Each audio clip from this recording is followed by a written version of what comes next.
आज हम देखेंगे और उसमें यह है कि प्रभु यीशु मसीह की योजना और शिष्यों का चुनाव।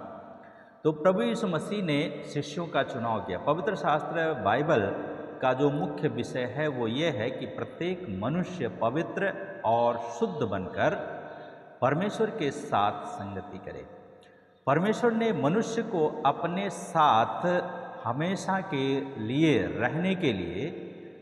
रहने के लिए बनाया था, लेकिन पाप के कारण मनुष्य का जो जीवन है, मनुष्य के जीवन में एक बाधा आ गई, जिसके कारण मनुष्य परमेश्वर से अलग हो गया और अलग होना पड़ा।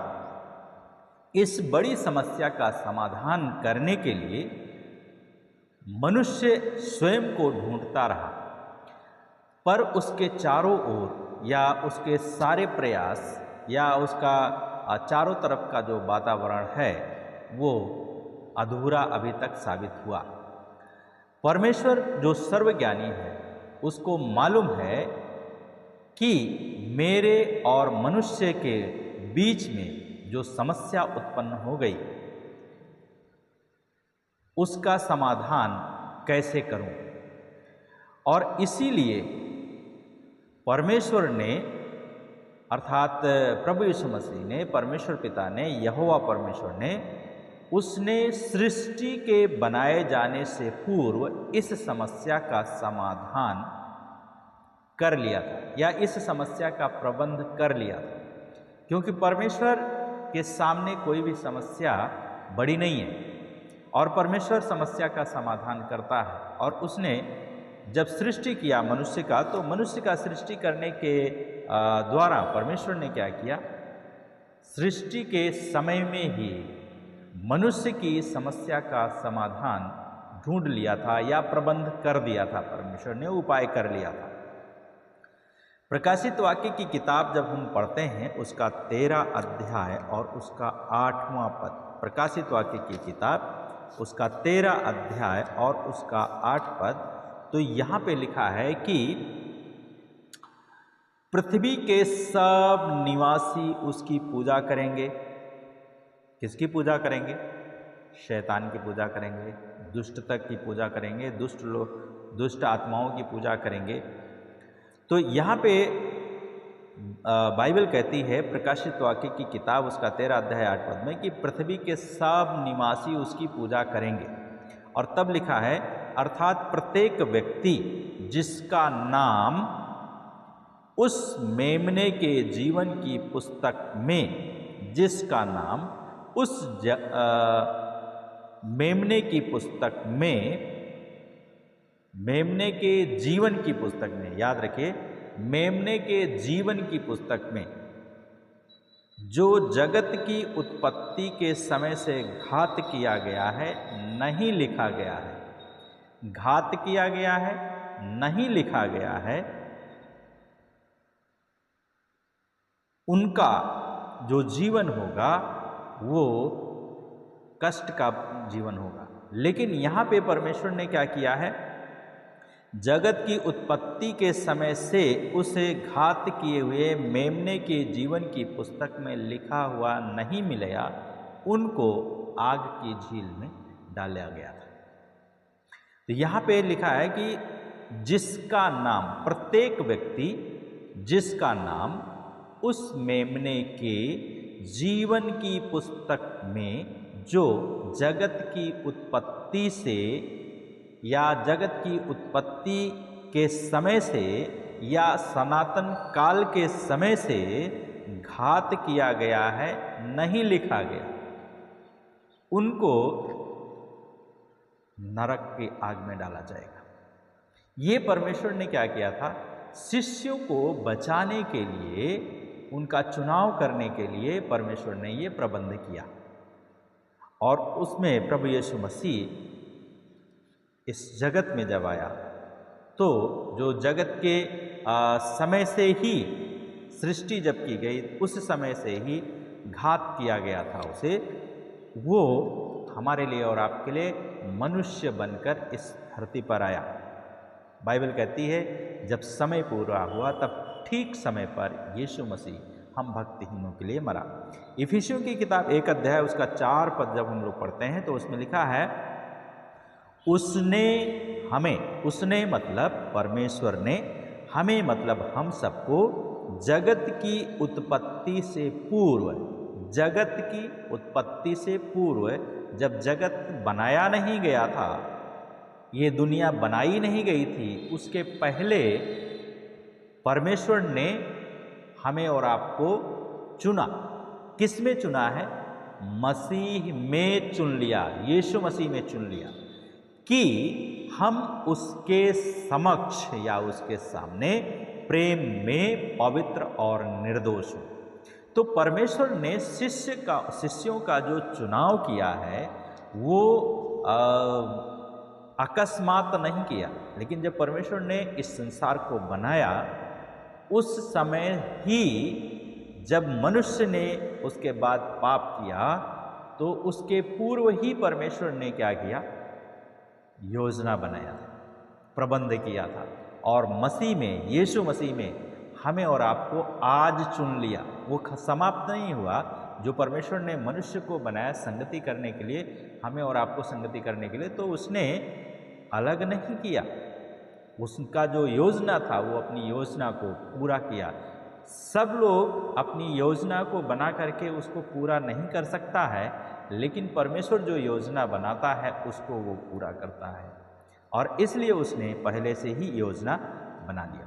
तो इस काम को पूरा करने के लिए परमेश्वर ने अपने पुत्र को ठीक समय पर, गलातियों की किताब उसका 4 अध्याय उसका 4 पद में लिखा है कि जब समय पूरा हुआ तब ठीक समय पर यीशु मसीह क्या हुआ? इस संसार में आया या जन्म लिया। यहाँ पे लिखा है कि जब समय पूरा हुआ तो परमेश्वर ने अपने पुत्र को भेजा।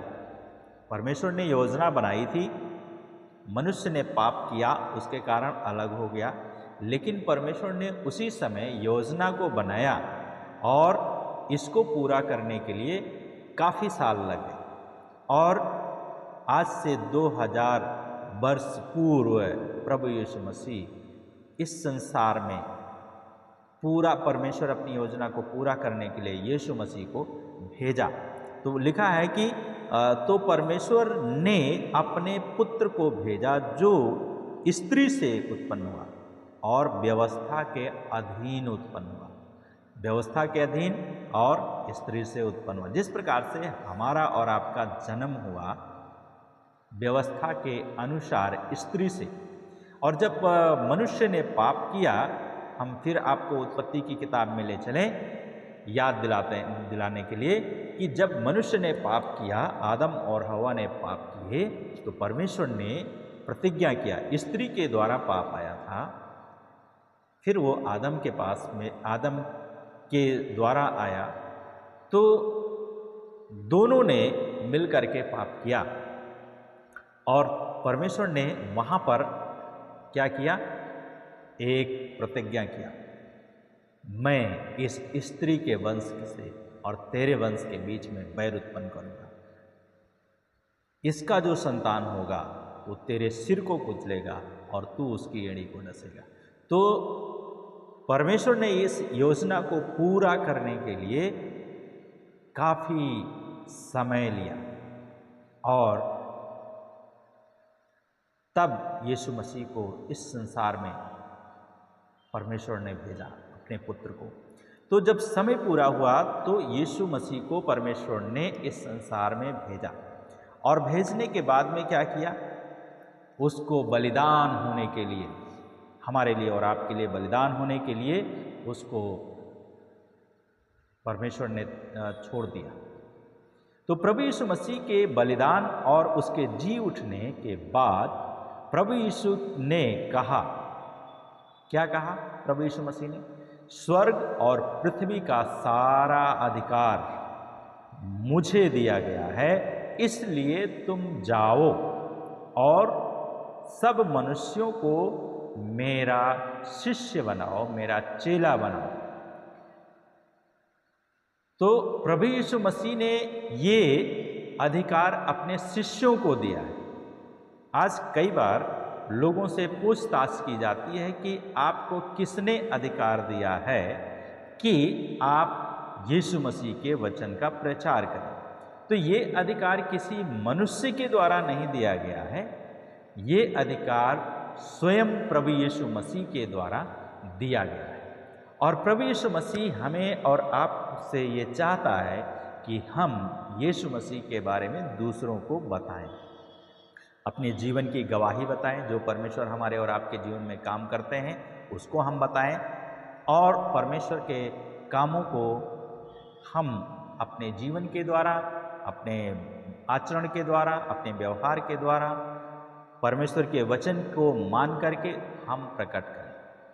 तो प्रभु यीशु मसीह ने कहा इसलिए तुम जाओ और शिष्य बनाओ, चेला बनाओ। और प्रभु यीशु मसीह ने कहा देखो मैं जगत के अंत तक सदैव तुम्हारे साथ हूँ। तो प्रभु यीशु मसीह हमारे साथ और आपके साथ में है इस संसार के अंत तक। आज प्रत्येक व्यक्ति को जो प्रभु यीशु मसीह पर विश्वास करता है वह इस आदेश के अधीन है, और इस पृथ्वी पर जहाँ जहाँ मनुष्य पाए जाते हैं उसे उन तक पहुँचाना आवश्यक है।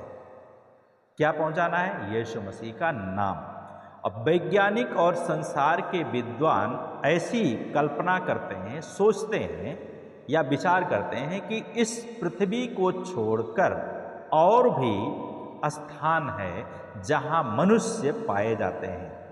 हजारों वर्षों की खोज के बाद भी इस पृथ्वी पर को छोड़ करके कहीं और मनुष्य, भौतिक मनुष्य को रहने के लिए या मनुष्य प्राणी के होने का प्रमाण नहीं मिला है या नहीं हो सकता।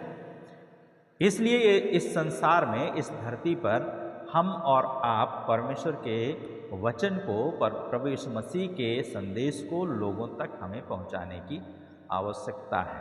तो एक शिष्य का जो चुनाव है वो प्रभु यीशु मसीह ने कब किया है? परमेश्वर पिता ने कब किया है? जगत की उत्पत्ति से पहले ही, जब हमारा इस संसार में नाम निशान नहीं था। बाइबल कहती है मैंने तुझे माँ के गर्भ में रचने से पहले ही मैंने तुझ पर ध्यान लगाया, और मैंने तुम्हारे माँ के गर्भ में आने से पहले ही मैंने तुम्हारा चुनाव किया। तो परमेश्वर ने हमारा और आपका चुनाव किया है, इसलिए हमें परमेश्वर के साथ में बने रहना है। पहला यूहन्ना का किताब, पहला यूहन्ना उसका 2 अध्याय उसका 12 पद में लिखा है। पहला यूहन्ना और उसका 2 अध्याय 12 पद, यहाँ पे इस प्रकार से लिखा है, बच्चों, यूहन्ना जो प्रभु यीशु मसीह के प्रिय शिष्य थे, उन्होंने लिखा, बच्चों मैं तुम्हें इसलिए लिख रहा हूँ क्योंकि तुम्हारे पाप उसके नाम के कारण क्षमा हुए हैं। तुम्हारे पाप उसके नाम, किसके नाम? यीशु मसीह के नाम के कारण हमारे पाप क्षमा किए गए हैं। तो हमारा जो पाप है, पापों की जो क्षमा है, वो केवल और केवल प्रभु यीशु मसीह के नाम में है, और प्रभु यीशु मसीह के नाम के द्वारा ही हमें पापों की क्षमा मिलती है।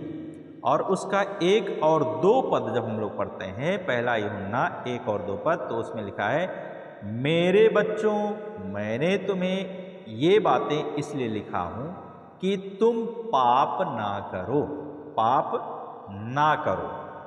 परंतु यदि कोई पाप करता है तो पिता के पास हमारा एक सहायक है। इस धरती के ऊपर कोई भी ऐसा इंसान नहीं है जिसने पाप ना किया हो या पाप ना करता हो। तो पापों की क्षमा के लिए एक परमेश्वर ने उपाय किया, अपने पुत्र को इस संसार में भेजकर क्रूस पर हमारे पापों के लिए बलिदान करके हमें और आपको पाप से छुड़ाने के लिए। तो प्रभु यीशु मसीह हमारा छुटकारे का कारण है, या हमारे पापों से क्षमा प्राप्ति का एकमात्र साधन है। तो पिता के पास हमारा एक सहायक है, अर्थात यीशु मसीह जो धर्मी है। तब 2 पद में लिखा है वो स्वयं हमारे पापों का प्रायश्चित है। वो मतलब यीशु मसीह स्वयं हमारे पापों का क्या है? प्रायश्चित है। और लिखा है हमारा ही नहीं, केवल हमारा ही नहीं, लेकिन लिखा है वरन समस्त संसार के पापों का भी, समस्त संसार के पापों का भी। मतलब इस संसार में जहाँ भी कहीं लोग पाए जाते हैं, सारे लोगों के पापों के क्षमा के लिए एकमात्र प्रभु यीशु मसीह उपाय है, जिसको परमेश्वर पिता ने उपलब्ध कराया है हमारे लिए और आपके लिए। इब्रानियों की किताब उसका 2 अध्याय उसका 9 पद जब हम लोग पढ़ते हैं, इब्रानियों की किताब उसका 2 अध्याय और उसका 9 पद, तो यहाँ पे इस प्रकार से लिखा है कि परंतु हम उसको अर्थात यीशु को जो थोड़े समय के लिए स्वर्गदूतों से कम किया गया, स्वर्गदूतों से क्या किया गया? कम किया गया, मृत्यु का दुख उठाने के कारण महिमा और आदर का मुकुट पहने हुए देखते हैं। तो यीशु मसीह को थोड़े समय के लिए स्वर्गदूतों से कम किया गया, अर्थात उसको मनुष्य बनना पड़ा, परमेश्वर को मनुष्य बनना पड़ा, यीशु मसीह में अपने आप को लाना पड़ा। और यीशु मसीह हम लोगों के लिए क्या किया? मृत्यु का स्वाद चखा। कहाँ? क्रूस पर। और तब उसके बाद में लिखा है आदर, महिमा और आदर का मुकुट पहने हुए देखते हैं कि परमेश्वर के अनुग्रह से वह प्रत्येक के लिए मृत्यु का स्वाद चखे। तो जिस प्रकार से हमारी और आपकी मृत्यु होती है शरीर में, उसी प्रकार से यीशु मसीह को भी मृत्यु सहना पड़ा। क्यों? हमें और आपको बचाने के लिए, हमें और आपको मृत्यु से बचाने के लिए स्वयं परमेश्वर मृत्यु की अधीनता में आया और मृत्यु के बंधन को तोड़कर वो तीसरे दिन मृतकों में से जी उठा। क्योंकि परमेश्वर मर नहीं सकता है, बार बार परमेश्वर पैदा नहीं होता है, बार बार परमेश्वर मरता नहीं है। परमेश्वर एक बार मनुष्य को बचाने के लिए, उनके पापों से छुड़ाने के लिए एक बार मनुष्य का रूप धारण किया और मनुष्य को का रूप धारण करके मनुष्य को बचाने के लिए अपना रक्त बहाया। जिस प्रकार से आज के समय में उदाहरण के लिए यदि कोई व्यक्ति बीमार हो जाता है और उसको हॉस्पिटल में ले जाना पड़ता है, तो हॉस्पिटल में ले जाने के बाद में डॉक्टर कहता है इसको खून का कमी है। तो खून का कमी होने के कारण क्या है? इसको खून चाहिए। तो कोई व्यक्ति जो है किसी बकरे को काटने वाले या मुर्गे को काटने वाले या और किसी जानवर को काटने वाले के पास में नहीं जाता है बोतल लेकर के कि हमको एक बोतल खून दे दीजिए, हमारा जो है एक आदमी है, पति है, पत्नी है, भाई है, बहन है, बच्चा है, कोई है, माता है, पिता है, उसको उनको खून की ज़रूरत है और आप एक बोतल खून ला करके डॉक्टर को दे दीजिए, तो डॉक्टर उसको चढ़ा नहीं दे देगा। क्यों? क्योंकि वो भी लाल है, खून है। आप कहेंगे ये खून है सर, चढ़ा दीजिए, तो डॉक्टर कहेगा आपका दिमाग जो है ठीक नहीं है। मनुष्य का खून मनुष्य को चाहिए, मनुष्य को बचाने के लिए मनुष्य का खून चाहिए, अब वो किसी भी जाति धर्म का क्यों ना हो। तो मनुष्य का खून मनुष्य को बचाने के लिए चाहिए। तो यीशु मसीह परमेश्वर को मनुष्य बनना पड़ा और बन करके अपना खून बहाना पड़ा और बहा करके हमें और आपको बचाने के लिए अपनी जान को देना पड़ा। तो इसलिए हमें और आपको बचाने के लिए परमेश्वर ने क्या किया? अपना खून हमारे लिए और आपके लिए दे दिया, ताकि हम और आप क्या हो जाए? बचाए जाए। तो यहाँ पे हम देखते हैं कि परमेश्वर ने मृत्यु का स्वाद चखा। हम और आप भी मृत्यु का स्वाद चखते हैं, लेकिन जो यीशु मसीह पर विश्वास करता है, यीशु मसीह ने कहा जो मुझ पर विश्वास करता है यदि वो मर भी जाए तो भी जिएगा। तो एक शिष्य इसका जो चुनाव परमेश्वर ने किया है, परमेश्वर की योजना ये है, प्रभु यीशु मसीह की योजना है ये है कि वो शिष्यों का चुनाव करे।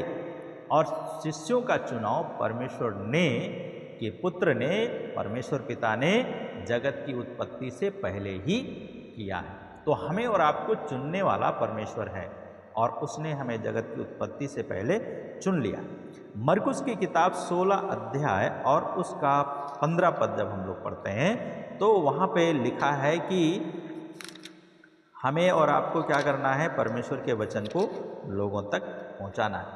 मरकुस का किताब उसका 16 अध्याय उसका 15 पद में यहाँ पे लिखा है कि उसने उनसे कहा, उसने मतलब यीशु मसीह ने, उनसे मतलब शिष्यों से, और आज हमसे और आपसे कह रहा है, क्या कह रहा है, तुम संपूर्ण जगत में जाओ।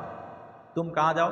जगत में जाओ, संपूर्ण जगत में जाओ और सारी सृष्टि को सुसमाचार प्रचार करो। सारी सृष्टि को क्या करो? सुसमाचार प्रचार करो। और जो विश्वास करे और बपतिस्मा ले वो क्या पाएगा? उद्धार पाएगा।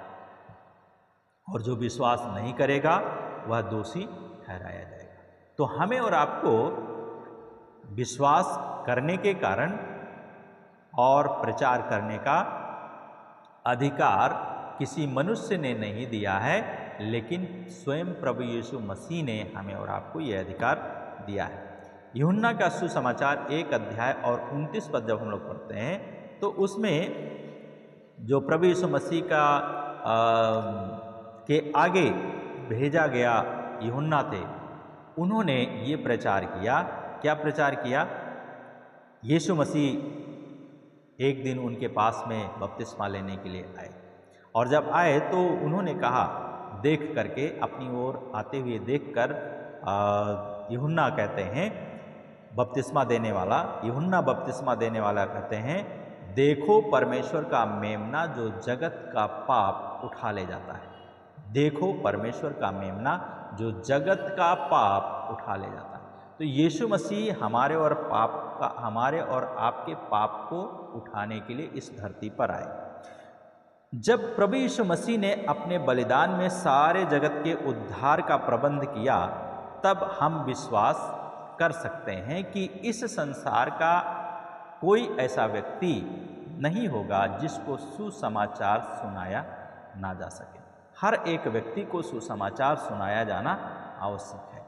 भजन संहिता 19 अध्याय, भजन संहिता का किताब उसका 19 अध्याय और उसका 1 से 4 पद जब हम लोग पढ़ते हैं तो इस स्थान पे हम इस बात को पढ़ते हैं कि यहाँ पे लिखा है कि आकाश परमेश्वर की महिमा का वर्णन करता है। कौन? आकाश। और आकाश मंडल उसकी हस्तकला को प्रकट कर रहा है। दिन से दिन बातें करता है, रात को रात ज्ञान सिखाती है। ना कोई बोली ना कोई भाषा जहाँ उनकी आवाज़ मतलब परमेश्वर की आवाज़ सुनाई ना देती है।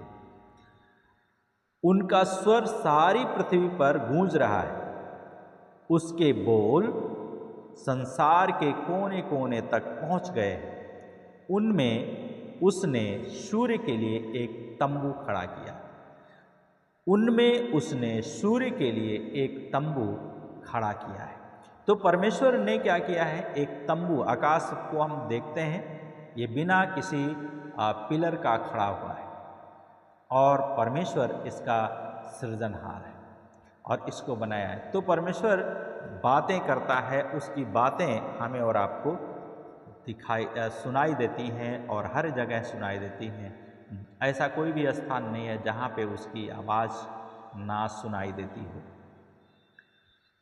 जैसे आप रोड में चलते हैं, अब रोड में चलते हुए क्या करते हैं आप? चलते चलते आपके सामने कोई गाड़ी आ जाती है तो आपको पीछे से आवाज़ सुनाई देता है, रुक जाओ, ब्रेक लगाओ, मुड़ जाओ, इधर साइड में हो जाओ, और तब आप साइड में हो जाते हैं और आप क्या हो जाते हैं? एक्सीडेंट से बच जाते हैं। तो प्रभु यीशु के बलिदान में प्रत्येक मनुष्य के उद्धार का प्रबंध किया गया है और इसलिए परमेश्वर चाहता है कि उसके उद्धार का संदेश हर एक मनुष्य प्राणी तक पहुँचे। इब्राहिम की बुलाहट में हम परमेश्वर की इस योजना और इच्छा को स्पष्ट रूप से देखते हैं। उत्पत्ति की किताब उसका 12 अध्याय उसका 3 पद में जब हम लोग पढ़ते हैं, उत्पत्ति की किताब उसका 12 अध्याय उसका 3 पद, तो वहाँ पे लिखा है कि जो तुझे आशीर्वाद देंगे मैं उन्हें आशीष दूंगा तथा जो तुझे शाप देंगे मैं उन्हें शाप दूंगा और पृथ्वी के सब घराने तुझ में आशीष पाएंगे। तो हमें परमेश्वर ने क्या किया है? आशीष देने के लिए बनाया है। अगर हमें कोई श्राप देता है तो परमेश्वर उसको श्राप देगा। इब्राहिम को परमेश्वर ने जब बुलाया तो परमेश्वर ने ये इस बात का वायदा किया कि जो तुझे आशीष देंगे मैं उसे आशीष दूंगा, जो तुझे श्राप देंगे मैं उन्हें श्राप दूंगा। तो याद रखिए कि शिष्यों का चुनाव करने में, प्रभु यीशु मसीह की योजना और शिष्यों का चुनाव करने में ये पहले से निर्धारित थी और पहले से परमेश्वर ने निर्धारित किया। परमेश्वर का प्रत्येक काम संपूर्ण मानव जाति के लिए होता है। इसलिए प्रभु यीशु मसीह ने 12 शिष्यों को, 12 व्यक्तियों को चुना और उन्हें तैयार किया और उन्हें आदेश दिया कि वे सारे जगत में जाएं और सुसमाचार सुनाने का ये कार्य 12 प्रेरितों ने किया। मुख्य रूप से आरंभ किया शुरुआत में। तो आज से 2000 वर्ष पूर्व प्रभु यीशु मसीह के 12 शिष्यों ने चुनाव किया।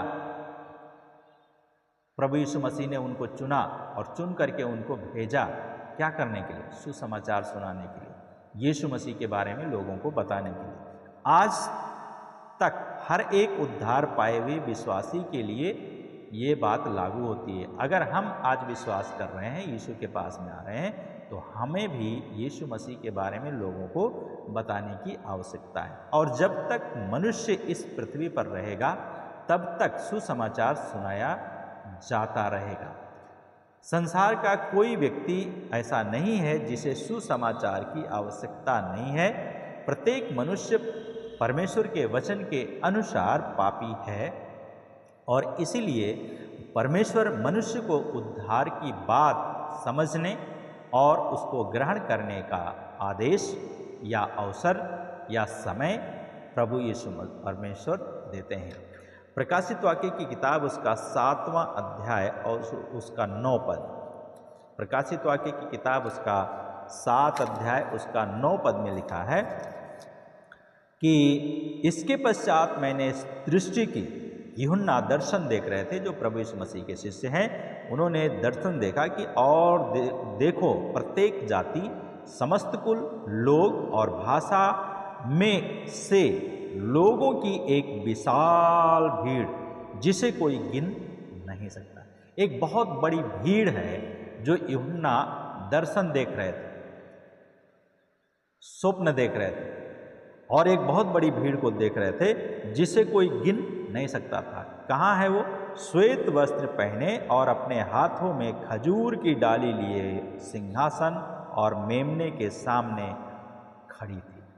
मेमने के सिंहासन के सामने खड़ी थी। ये वही मेमना है जिसके बारे में यूहन्ना बपतिस्मा दाता ने कहा था, देखो परमेश्वर का मेमना जो जगत के पापों को उठा ले जाए। यही दर्शन स्वर्ग में प्रभु यीशु मसीह का शिष्य यूहन्ना देख रहे हैं और वो देख करके इस बात को लिख रहे हैं। तो प्रकाशित वाक्य 7:9 के आधार पर हमें विश्वास करना चाहिए और करना है कि संसार के प्रत्येक मनुष्य तक उद्धार का सुसमाचार हमारे द्वारा, आपके द्वारा पहुंचाया जाएगा और वे उसे विश्वास से ग्रहण करेंगे। जब तो केवल शर्त यह है कि वे उसे समझें और अपनी आवश्यकता को पहचानें और विश्वास से उसे स्वीकार करें।